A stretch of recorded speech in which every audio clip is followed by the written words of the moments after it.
Liz. Yes, dear. What was your first introduction to the story of Treasure Island? You're probably not going to like the answer. Muppet Treasure Island. Why would I not like that? That is... I don't know. It was one of the first movies I remember going to see. That is in the arguably theater. one of the best adaptations of Treasure Island. Didn't they put the fucking Beach Boys song in there? Kokomo? Isn't that in that movie? Did I It imagine was in that? the preview. Kokomo. You Take there fast and then we'll take it slow. All right. That's where we wanna go. Whoa. Way down in Kokomo. Welcome to This Is Lit, a podcast where we drink and talk about our favorite books. I'm Elizabeth. And I'm Casey. So raise a glass and let's get started. Okay, Liz, what are you drinking today? Rum and Diet Coke. What are you drinking, Casey? I'm also drinking rum and coke because we're talking about fucking pirates, y'all. Pirates! It's Treasure Island, bitches. We asked and you answered. We said, what novels make you think of summertime? And everybody was like, classic novels about summertime. Treasure Island, that young boy on an adventure with pirates. I'm excited. Can you tell? Me too. I love this whole novel. Yeah. It's good. Yes. So So Treasure Island is by Robert Louis Stevenson. Yes. Who is a Scotsman. Oh, I didn't know that. And it actually was, much like Dickens, it was released as a serial in Young Boy's Adventure magazine. Oh my gosh, at that it's time so period, good. adventure stories were really popular, like serial adventure stories for young boys. Yes. And Treasure Island was one of the most prominent of them. Yes, and the whole story centers around young Jim Hawkins and his life. And his Admiral adventures. Bembo, to start off with. Remember, we do this thing now where we sum Oh, up yes, the whole novel in the yes. sentence. So Jim Hawkins goes on an adventure to find treasure. With Long John Silver. With Long John Silver. And the on pirates. Skeleton Island. On Skeleton And Island. realizes there is a thin line between decent men and pirates. 'Tis true. So, first off, a little background on the novel. Obviously, it started as a serial, like I said.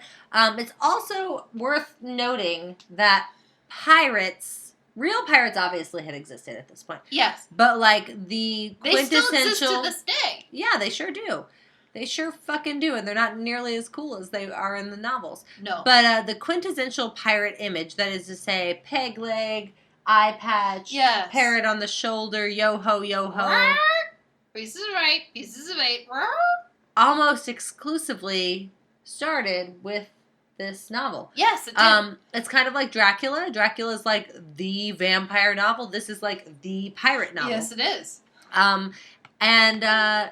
Any pirates you've seen since then, ever from fucking Gina Davis in Cutthroat Island to Jack Sparrow, that's Okay, side tangent alert.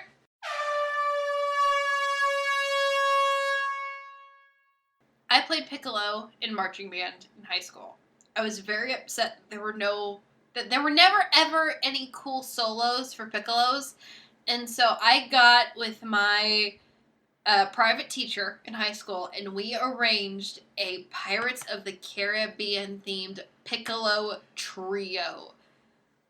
Karina and I were obsessed with Pirates of the Caribbean when we were in high school. Absolutely I loved Pirates of the obsessed. Caribbean. We went to the midnight showings of all the movies. So did I. We dressed up as the characters. So did I. We have a picture from, like, the third movie where I was Jack Sparrow and she was Norrington.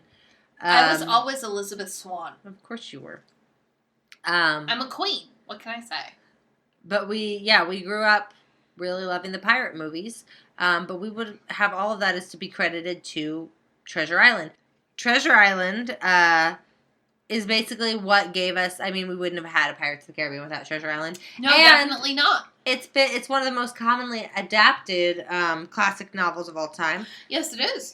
Two of the adaptations from our lifetime, of course, are Muppet Treasure Island with Tim Curry. Yes. Which is one of my favorites. It's so good. Tim Curry up. looks so young. This upstage, lads. This is my only number.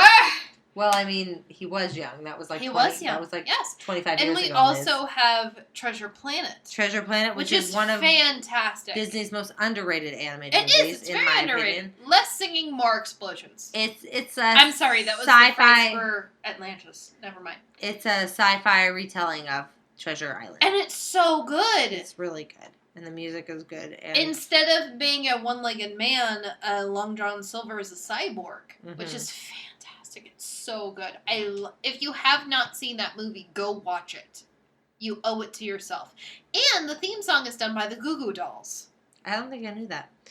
Anyways, let's actually talk about the real novel. Yes. So the novel starts with Jim Hawkins. Yes, who is 16. A 16-year-old boy who lives in a port town with his mother and father. His father dies very shortly after the book starts. Yes, which is that whole, what do we call it, fridging trope? It is kind of fridging because his father's death is what inspires him to go and do this adventure. If you guys want to hear more about tropes, we do have a new YouTube series that's happening.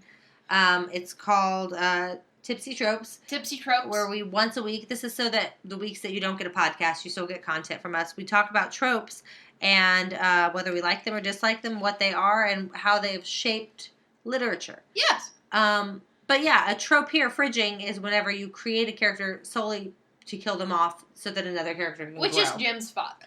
Jim's father, Mr. Hawkins, is that character because he dies in the opening pages of the novel, and Jim is desperate to prove himself. His mother doesn't have a lot of money. She runs this inn. When did you first read Treasure Island? Oh, shit, man. I was little. How little? I read Treasure Island. Oh, God. I was probably 15 when I first read it. I was little. You were little? I was little. So my first exposure to pirates in general was not Muppet Treasure Island or Treasure Planet. It was Cutthroat Island with Gene Davis, which I don't know if anyone else has seen this. My goodness. It's a very, very bad pirate my gosh. movie. There is this one movie that was on AMC. I can't even remember the name of it, but it was that trope of the lady falling in love with the pirate captain. Mm-hmm. And it had this wonderful, handsome, blonde man, just the pirate captain. I cannot remember the lady, but there was a whole scene where she had a dueling pistol issue with the other woman for this man who was a pirate. So, like, it was this lady and this lady pirate who were having this duel to win the heart of this man. But she was kidnapped. I can't remember the name of this movie, but I remember watching it on AMC in the mornings with my mom, and that was my introduction to pirates, and it was just fascinating, and I loved it. Well, I saw Cutthroat Island in kindergarten. They literally showed it to us. When I was in kindergarten, I went to a school that was K through 12. Mm-hmm. Like, it was a small town. And so there was like some sort of severe storm warning or something. There was some reason that we couldn't have classes as normal or couldn't go outside. And so they had a bunch of different age groups of kids all gathered in like a recreation room or a music room. Again, this is, 25 years ago. So like I barely remember. They played Cutthroat Island on one of those AV TVs that you roll in. And besides developing a lifelong love for Gina Davis, it also gave me a lifelong love for pirates. And I went home and I immediately looked up other pirate stories. And I read Treasure Island, I think, for the first time, probably at 6 or 7 years old. And I really enjoyed it. Besides the fact that it's got like this high adventure on the seas kind of thing going for it. There also is a certain element, and you could argue that this is the fridging of Jim's father that comes into play. Yes. There's a certain element of a father-son relationship between Jim and Silver. Oh, for sure. But anyway, Jim's father dies in the opening pages of the novel, and his mother runs an inn. And they're kind of going through the grieving process when a man called Billy Bones shows up at the inn asking for a place to stay, and he's a paranoid old man, and he is disheveled. He's like clearly some sort of like ruffian or like seafaring scallywag type, and he says that he has part of a treasure map he was the first mate to Captain Flint of the Walrus. Yes. And Captain Flint hid all of his treasure before he died on Skeleton Island. Yes. And he has part of this map, and he says that the rest of Flint's old crew is after him to get the map so that they can go and get Flint's treasure. And no one believes him. Nobody believes him. He's just an crazy old drunk drunk who's been drinking too much rum. And then, which is why we are drinking rum. And then he gets very ill. I don't know if they say specifically in the novel, but basically what happens is he has a stroke. Mm-hmm. Well, Pew shows up. Blind Pew. Blind Pew. A gentleman shows up that identifies Billy Bones as who he is, and then Blind Pew shows up. And Blind Pew is creepy as fuck. Blind Pew is creepy as fuck. If you watch Muppet Treasure Island, I thought... It's me! It's Blind Pew! Oh, you're a pretty little girl. Oh, it's so creepy. It's so bad. But it's actually based off an actual character in the book, which is Blind Pew, who gives Billy Bones the black spot. Which, let me tell you, for the longest time, children hang on to the weirdest shit. We hang on to the weirdest shit. For a long time, I was absolutely terrified of the black spot. Because you want to know what I was terrified of? I didn't understand it as being like a symbol that was used like in it's essentially like a thieves' cant kind of situation where it's how pirates communicate and how they like tell stuff to each other. But the fact of the matter is, as a kid, Billy Bones gets the black spot and then he dies. Mm-hmm. So to me, it was like almost more of a death omen than anything. Billy Bones has a stroke due to fear from the results of the black spot. And then Jim, at that point, people started believing what he was saying. And so this wealthy landowner, Trelawney... Yes, who is friends with the doctor who took care of Billy Bones and Jim's father. Trelawney says, well, he clearly was telling the truth, otherwise he wouldn't have gotten a spooky pirate black spot. Can I just say that Jim did a fantastic job getting that map out of the hands of the pirates and saving his own mother? Yeah. By jumping onto the roof of the outhouse to get her out of the house. He's pretty brave. He is, for a 16-year-old boy. Which you see a lot of this in, like, serial adventure novels for boys, is boys who are, like, very ridiculously and unnecessarily brave, but very humble about it. It's boys who become men in the eyes of other men around them. Which, I feel like that's kind of a trope. Boys who become men is... Boys to men? You asked for it. Never mind. But boys who become men who... They do some great feat of valor. Yeah, and Jim is doing shit like this throughout the whole thing. He's very handy and capable throughout the situation. He is. And I mean, Jim is scared. He decides established that he is scared of the pirates. Sure, but he decides to go with Trelawney. Yes. To Skeleton Island using this map to see what they can find. So Trelawney takes He takes the doctor. What is his fucking name? Dr. In Muppet Treasure Island, he is Beaker. But he's not a major character. They kind of combined Kermit the Frog and the Doctor's character in Muppet Treasure Island. Livesey? They call him Livy or something like that. Liv. Dr. Liv. We're calling him that now. Sorry. Dr. Liv is coming along, as well as Trelawney. Dr. Liv horrifies me. Why? Just, I don't know. I think he's a good man. He is a good man, but also, I don't know if he horrifies me as much as Trelawney does. Trelawney is a shithead. It's a good word for it.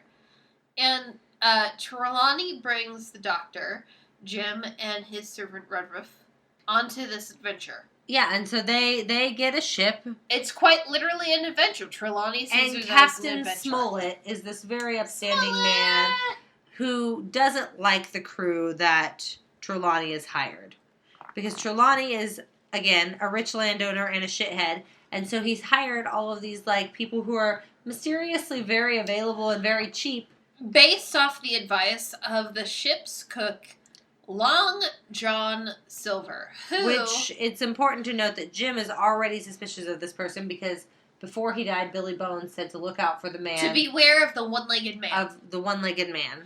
And Long John Silver has a peg leg. one leg. This is also something that I thought was very interesting about this book that was pointed out in multiple iterations, is that Long John Silver has a wife of color. Mm-hmm. And in multiple books, his only goal is to, quote unquote, drip his wife in jewels that she deserves. Yes, he loves his wife. He genuinely loves his wife. An interesting characterization, but So Captain Smollett, yes, is the actually upstanding man who is the captain of this crew. Yes. Then there's Trelawney. Trelawney, who is Dr. Liv. Squire Trelawney, and Dr. Liv. Dr. Liv, Jim, James Hawkins. Jim, and then is the crew, which includes Silver and all of the rest of Flint's crew. All of the rest of Flint's crew, because Long John Silver was actually the second mate after Billy Bones. After Billy Bones with Flint's crew. And he wants the gold. So they set sail on the Hispaniola to go to Skeleton Island. Sailing on an adventure on the Big Blue, what they? So at this point, Jim is already suspicious of Silver. At one point, he likes Silver, though. He likes him. Silver is very personable. Silver is very charismatic, and Jim is really drawn to him because, again, Jim has just lost his dad. Exactly. He's looking for another father figure in his life. His mother has said, I do not want to lose a son to the waves that you stand staring out at all day. But Jim is not heeding to that warning. So Jim is out on this adventure. He's developing a rapport with Silver, and he's helping in the kitchen. And then one day he is kind of going through Silver's effects when Silver comes in. Wants an apple. He wants an apple very badly, and he ends up in the bottom of the apple barrel. Yeah, and so Silver comes into the room, doesn't know he's in the apple barrel, and starts talking to another couple of crewmen, and Jim realizes very quickly that they are pirates. Which I think this is a very apt allegory. Because, the apple. The apple has a lot of significance in biblical mythology. Mm-hmm. It is the tainting of the sin. It is the tainting of the relationship. So for Jim... Specifically, it is... Yes. It is corruption through knowledge. Exactly. So Jim learns that this person that he started to idolize and really look up to is a pirate. Because he desperately wanted an apple, and he ended up at the bottom of the apple barrel. So he alerts the captain, the doctor, and the squire. Yes, Captain Smollett, the doctor, and Squire Trelawney. Well, as far as we can tell, there's 19 of them and only 7 of us. I thought it was like 27 of them and only... Well, there's 27. There's 28 people total on board. And as far as the captain can figure, 7 people are loyal to him, and then the other 19 are pirates. At this point, we also lose... What is his name? We've lost Arrow. Mr. Arrow. Second mate. Was the second mate, and he was a drunk, and he falls overboard because he's been drinking. Air quotes, falls overboard. But what really happened is, it kind of is insinuated that Silver got him drunk and knocked him overboard. Exactly. And let him drown. So after in Muppet Treasure Island, Save the Eagle goes out in a lifeboat that they don't think is... Safe. Yeah. A lot of my Treasure Island references are from Muppet Treasure Island. Did you actually read Treasure Island? I did! Okay. And then I watched Muppet Treasure Island 2 days ago because I was in the Treasure Island mood, because I read the book, because I love this book. So, I'm also really deep into the rum. 2 men who refuse to join the mutiny are killed. Yes. One of them is very loud, and so at that point, Jim and the captain and them can't pretend anymore that they don't know what's happening. So Jim joins the shore party. Well, at the suggestion of the other men. Of Smollett, of Squire Trelawney, of the doctor. Silver likes you, why don't you join the shore party? Yes, to kind of get the idea of what's going on. And so he joins, and then Jim sees these guys freaks out. And he flees. And he finds a marooned... Ben Gunn. Who is basically crazy. He's been on this island for 3 years. He was originally part of Flint's crew. And he promised some other group of pirates that he could take them to the treasure.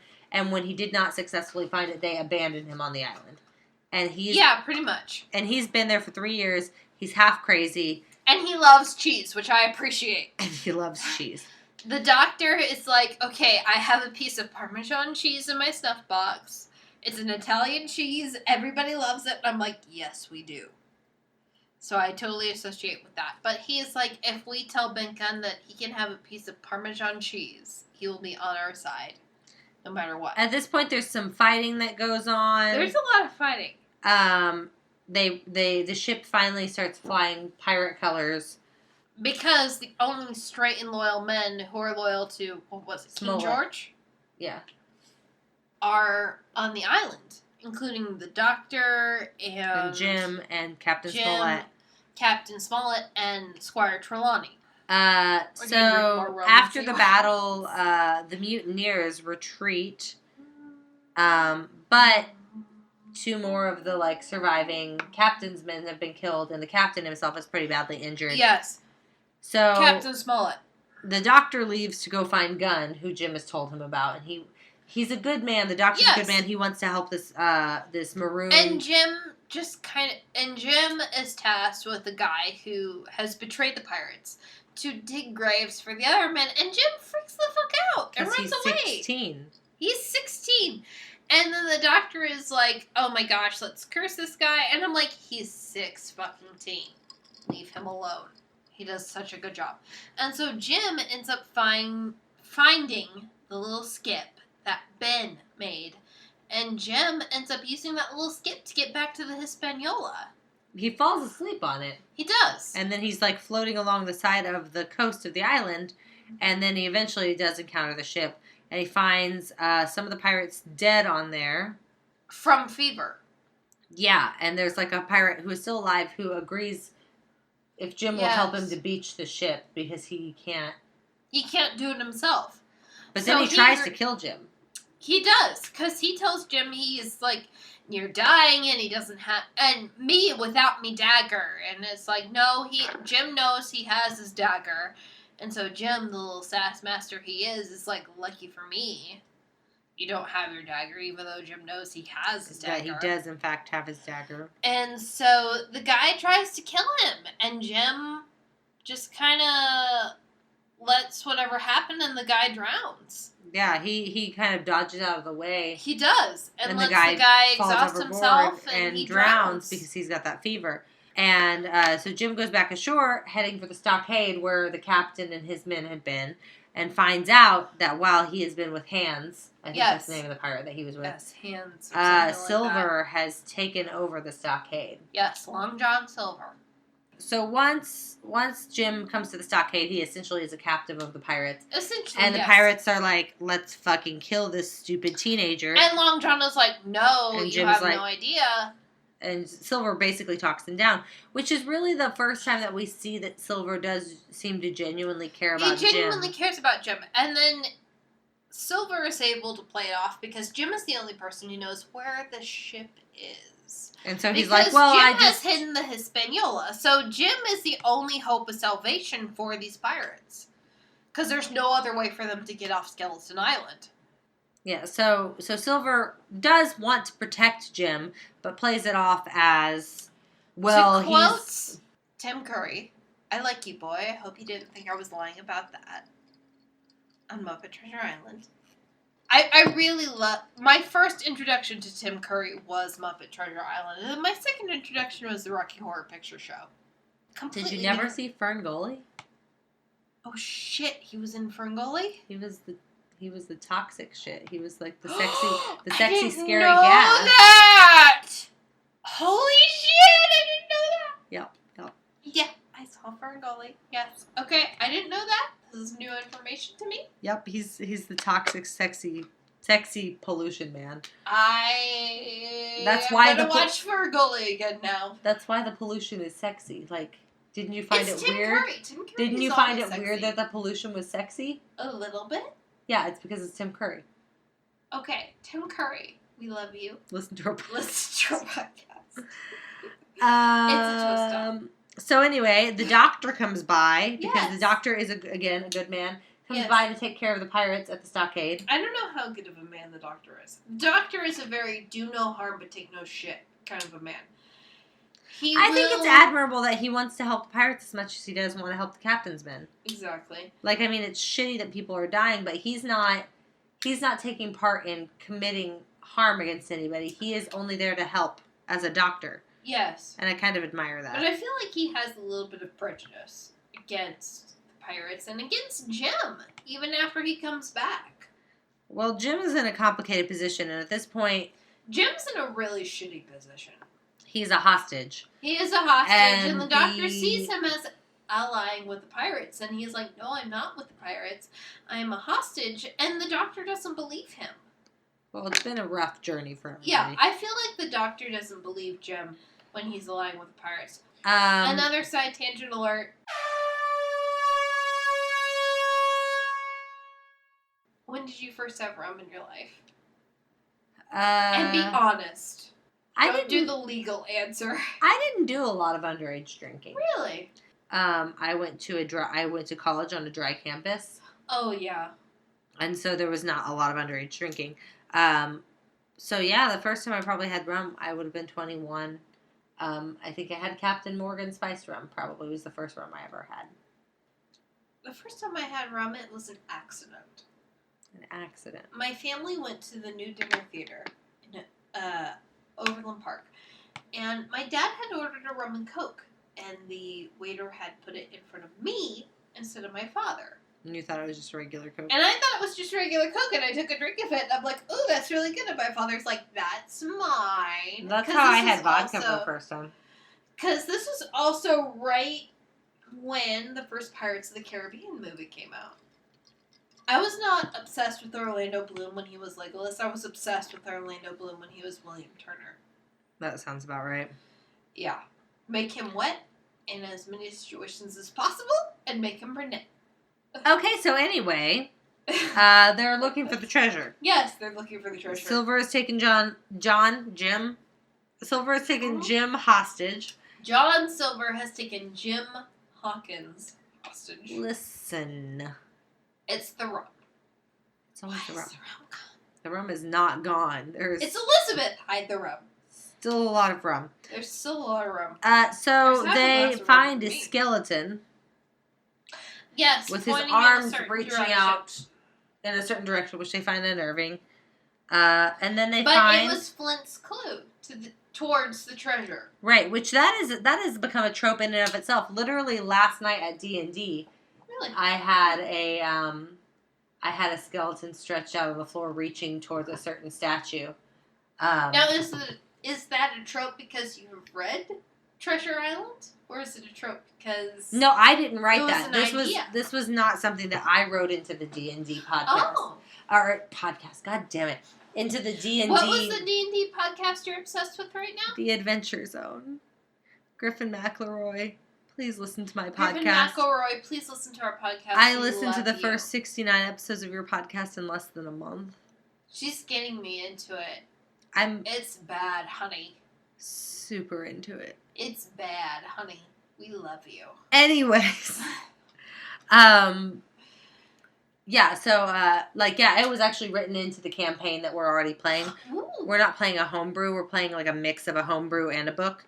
And it was written into the book to have a skeleton reaching for this statue that had a secret door behind it. Ooh. So that trope was kind of something that came from Treasure Island. And, of course, they used that clue to find the treasure cache, which is empty. Empty. It's totally empty. The pirates are pretty fucking pissed. Yeah, they're pretty pissed. And they turn on... Dave? Something like that.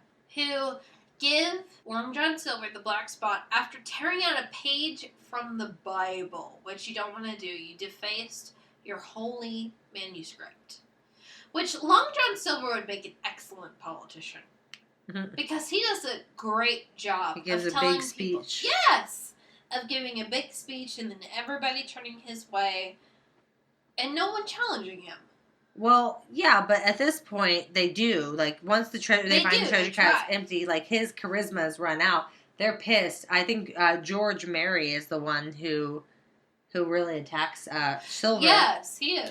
But then the Doctor and Gunn and Because he made Ambush a deal. Because Long John Silver made a deal with Jim that said, if I spare your life, you're going to do everything in your power to spare mine. Yeah. Because Long John Silver knows a hanging is Ugh. close. Which, it's better than being gibbeted. Yeah, well. But a hanging is not much better. No. So, for those of you who don't know, a hanging is you're just hanged by your neck. Being gibbeted is you're stuck in a cell on the docks without food or water until you die. So being hanged is better than being gibbeted. It's a little quicker. At any rate, the captain's crew, remaining crew, ambushes them. Yes. While the pirates are turning on Jim and Silver. Including Benjamin Gunn, who was marooned on the island. And who has already found the treasure and taken it to a secret cave. He's taken it to a secret location. And AKA a cave. So Jim is recovered by the captain's crew, but Silver gets away. And they capture Silver.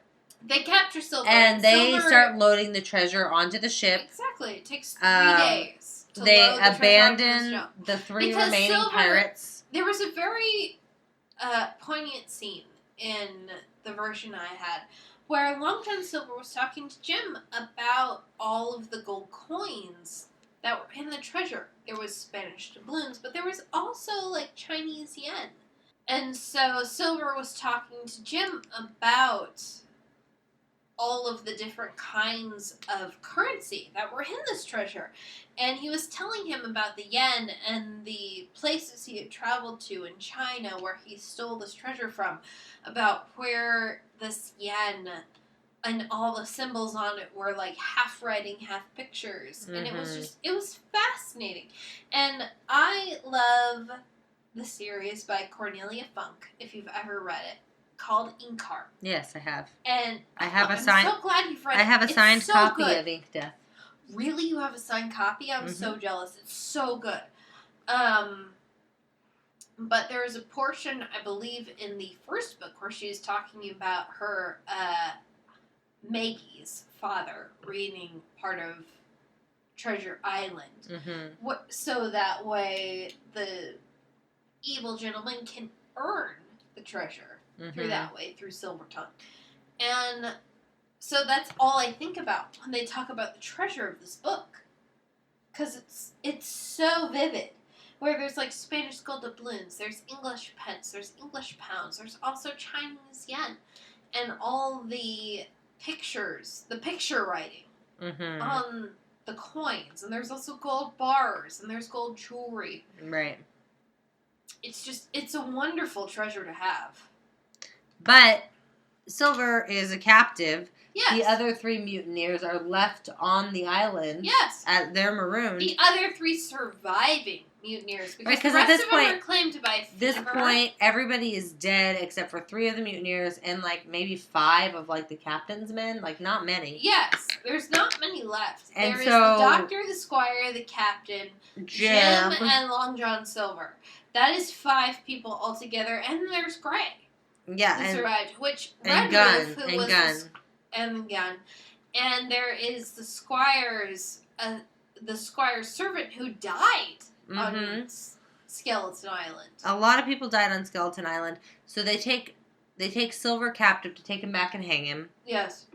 They leave the rest of the pirates on the island as marooned when they mutineers. Get back to quote unquote Spanish America, so Skeleton Island must be somewhere in the Caribbean. Yeah.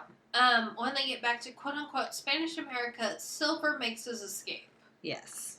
With a bag of the jewels. With the bag of the jewels. And it is stated in the book that Silver escapes with 400 pounds of the 700,000 worth of the treasure. He's like, this is less than my share, but I am stealing it because it is worth for my wife to be draped in the jewels she deserves. My wife, who has the beautiful skin of midnight. And it is stated that Silver's wife was originally... It's not a great representation, I will admit, but Long John Silver's wife, he states multiple times that she was for sale at a slave trade, and he bought her because as soon as he saw her, he fell in love with her, and he treated her like a wife always. And you know what? It's not the best fate for her, but it's also not the worst. But he seems to genuinely be in love with his wife.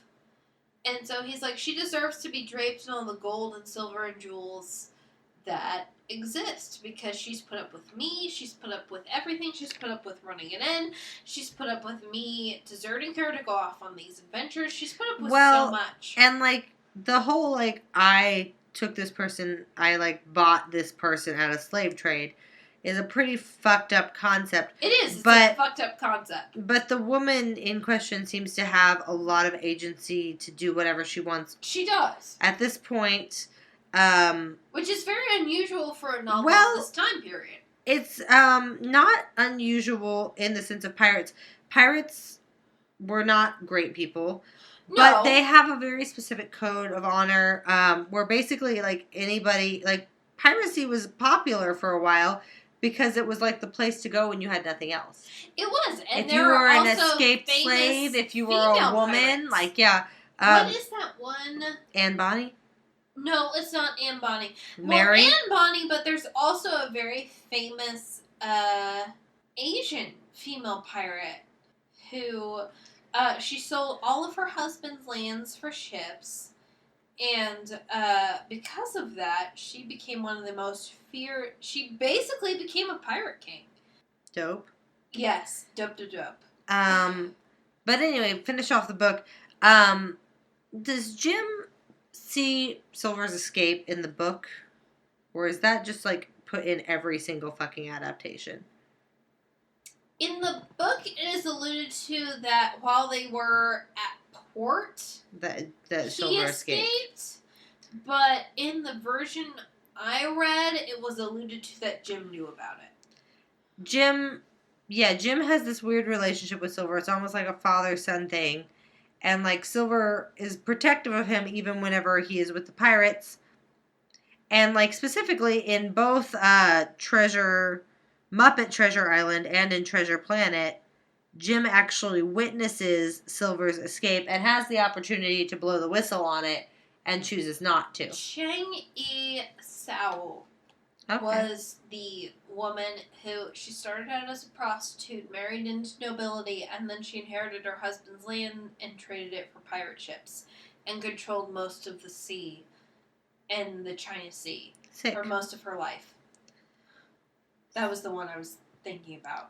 But yeah, I think it's interesting that in adaptations of the story, yes, Jim actually witnesses it and has the opportunity to blow the whistle on Silver and chooses not to. In the book, it's alluded to. In most of the adaptations we've seen, he explicitly sees it happen. Jim explicitly sees it happen, and he chooses not to blow the whistle because of his loyalty. He is loyal to the gentleman who got him on the journey, but he is also loyal to the man who saved his life. Well, and he knows that Silver's going to die if he gets back to port with him. Yeah, he knows that Silver is going to die, and that the man who saved his life from pirates would die if he got him back, which is a very difficult situation to put Jim in. So you can argue that it's just like a blood debt, but I think it's a blood debt. I think it goes deeper than that. I think a lot of it, he sees a man who could potentially be his father if his father was not figure. Ill.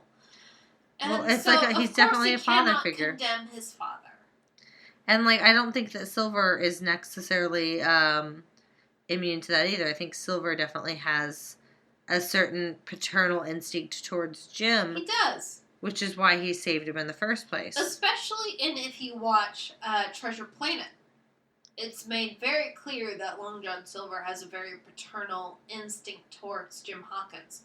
Oh my God! Yeah, the like. Oh, it's so good. It gives me all sorts of of emotions. And so, if you read the original text, you can interpret it however you want. But there are a lot of interpretations where Jim finally sees the gentleman who he has been loyal to as privateers only with title. And there are a lot of iterations where you see Long John Silver being the paternal There are even influence versions over where Jim Jim Hawkins. leaves with Silver. Yes, Like, there are influences where Jim leaves with Long John Silver. variations, yeah.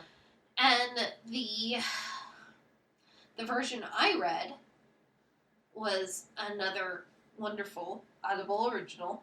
And it was an Audible original with a full cast. And Jim Hawkins he didn't leave with Long John Silver, but he saw the gentleman who he had been loyal to, the doctor and the squire, as privateers, but Which is just sanctioned by society. That's just pirates that have permission to be exactly, otherwise known as privateers. Mm-hmm. Which, if you want to take a wonderful look into U.S. history, there is a wonderful set of privateers that we sanctioned that England did not.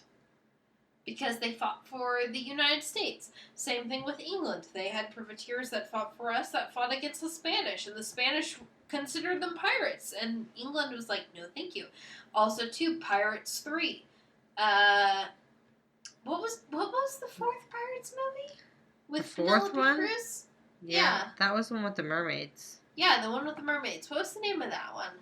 Because That Barbossa was a privateer in that one. On Stranger Tides. Yes, Pirates of the Caribbean on Stranger Tides, because Barbossa became a privateer with guardianship from the crown, the English crown, because he was sinking Spanish ships. Yeah. So a lot of privateering could also be political if it was sanctioned, but being a pirate was a desperate act. Yeah. So, how many bottles would you give Treasure Island? Oh, I'd give it at least 3.5. I always have loved Treasure Island. It's one of my favorite classic novels. Yeah, it's good. It's very much in the tradition of, like, the rollicking adventure. Yes. But also that element of, like, the emotional connection between...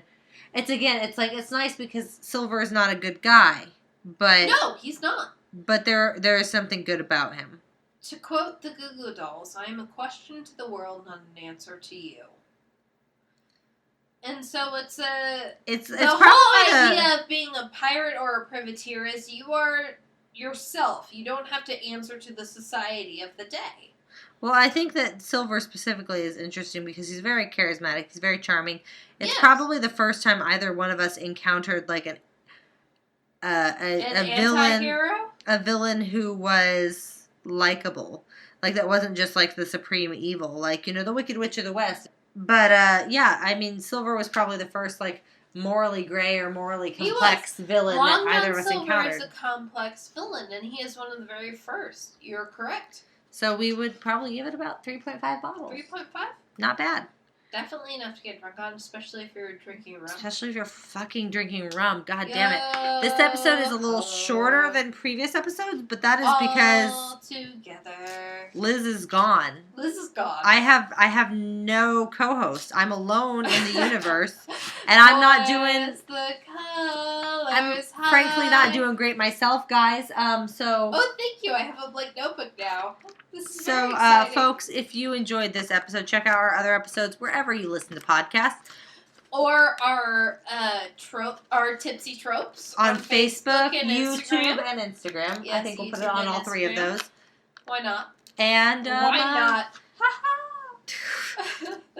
Check out guys, I'm so sorry. our Twitter account at Lit Literature Podcast. Lit Literature on Twitter is at Wine Literature. The website is Lit Literature Podcast. I'm gone, but at least I remember the Twitter. Anyway, yo Hi, ho Corey ho, Johnson, and love you. a bottle of rum. Thanks for listening. Ho. We'll Bye. hear you. We'll see you next time. Cheers. Fucking cheers. Cheers. Thank you for listening to our podcast. For more information, visit us at litliteraturePodcast.com or check out our Facebook, Twitter, and Instagram pages. And remember, too much work and no vacation deserves at least a small libation. Cheers!